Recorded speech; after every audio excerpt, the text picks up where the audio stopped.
S Sundaribai அவர்கள் 1923ஆம் ஆண்டு March மாதம் 2ஆம் தேதி மதுரையில் பிறந்தவர்.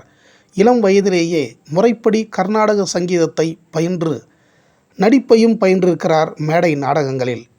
1940ஆம் ஆண்டு முதல் 1970ஆம் ஆண்டு வரை தமிழ் சினிமாவில் கதாநாயகி, எதிர்மறை வேடங்கள், நகைச்சுவை வேடங்கள், வில்லி என்று சுமார் 300 படங்களுக்கு மேல் நடித்திருக்கிறார்.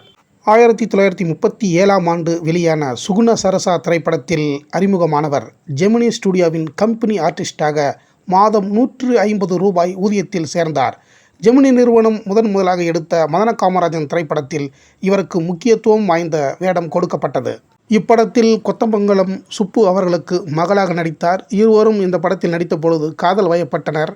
கொத்தமங்கலம் சுப்பு அவர்களுக்கு இவர் 3வது மனைவியானார்.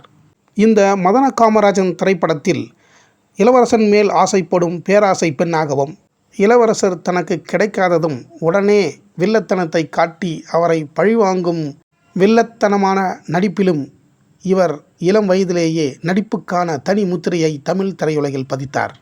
பிறகு தனக்கு இளவரசர் கிடைக்கவில்லையே என்று பைத்தியமாகி அங்குமிங்கும் அலைந்து திரியும் பரிதாபத்திற்குரிய வேடத்திலும் எஸ் சுந்தரிபாய் அவர்கள் மிக சிறப்பாகவே இந்த திரைப்படத்தில் நடித்திருக்கின்றார். இந்த படத்தில் இவருக்கு 7 பாடல்கள் வழங்கப்பட்டது. 7 பாடல்களையும் ஒவ்வொரு உணர்வுகளில் பாடி மிக சிறப்பாக நடித்து பாடி அசத்தியிருந்தார் எஸ் சுந்தரிபாய் அவர்கள்.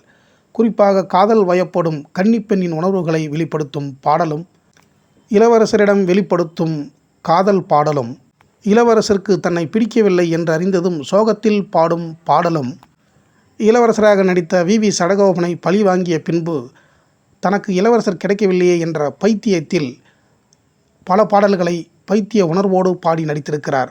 டி.எஸ். துரைராஜுடன் இவர் சேர்ந்து செய்யும் பைத்தியக்காரத்தனங்களும், தனது காதல் இயக்கத்தினால் பைத்திய நிலை முற்றி குளத்தில் குதித்து தற்கொலை செய்து கொள்ளும் காட்சியிலும் படத்தை பார்த்த அனைவரையும் கலங்க வைத்தது எஸ் சுந்தரிபாய் அவர்களின் நடிப்பு.